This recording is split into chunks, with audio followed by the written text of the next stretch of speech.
Je me suis vengé de mon mari blanc qui a fait de ma vie un enfer.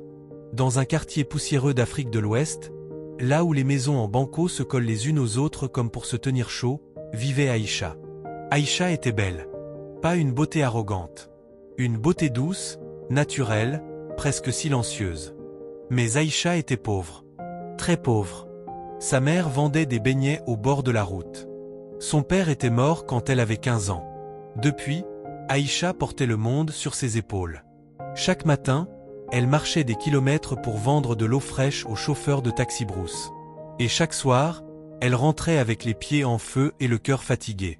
Elle rêvait d'autre chose. Pas de luxe. Juste de dignité.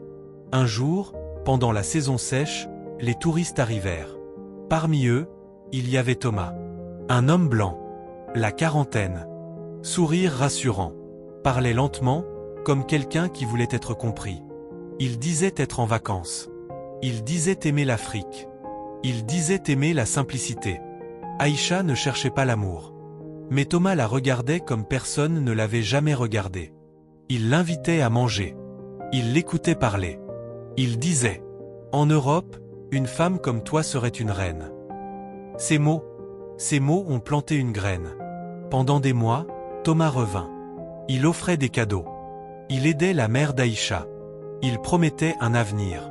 Puis un jour, il dit « Épouse-moi. Viens vivre avec moi en Europe. Je prendrai soin de toi. » Toute la famille criait victoire. Aïcha avait peur. Mais l'amour aveugle. Le mariage eut lieu simplement. Et quelques mois plus tard, Aïcha quitta l'Afrique. Elle pleurait à l'aéroport. Mais elle croyait pleurer de joie. L'Allemagne. Le froid. La langue incompréhensible. Les gens pressés. Dès la première semaine, Thomas changea. Il ne souriait plus. Il criait. Il contrôlait tout. Il dit « Ici, c'est chez moi.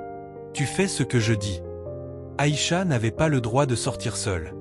Pas le droit de travailler. Pas le droit d'apprendre la langue. Il confisqua ses papiers. Il la réveillait à 5 heures. Ménage. Cuisine.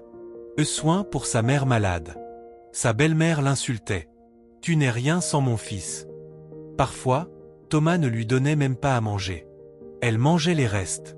Ou rien. Un soir, Aïcha tomba enceinte. Elle pensait que cela adoucirait Thomas. Erreur. Il dit « L'enfant, c'est ton problème. L'État donne des allocations. Tu te débrouilles. » Il prenait l'argent. Tout l'argent. Elle vivait enfermée, humiliée, étrangère dans un pays étranger. Les nuits, Aïcha pleurait en silence. Elle pensait au village. À sa mère. À la fille qu'elle était.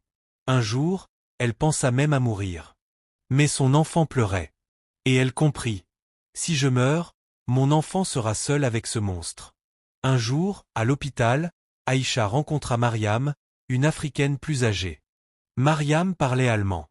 Mariam connaissait les lois. Elle lui dit doucement. « Ici, ce qu'il te fait est un crime. » Ces mots furent une révélation. En secret, Aïcha apprit la langue. Elle mémorisait les mots. Elle observait.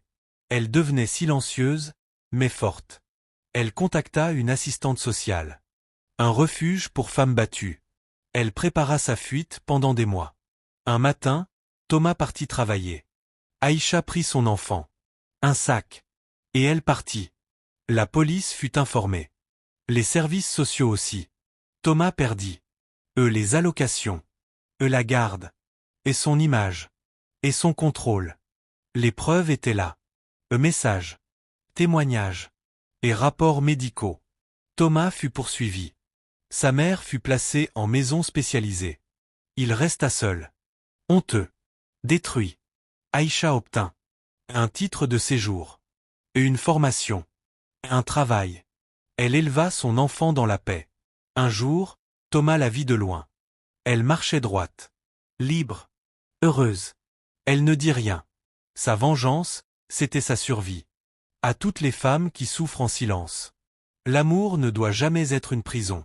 Et même dans l'enfer, une femme peut renaître.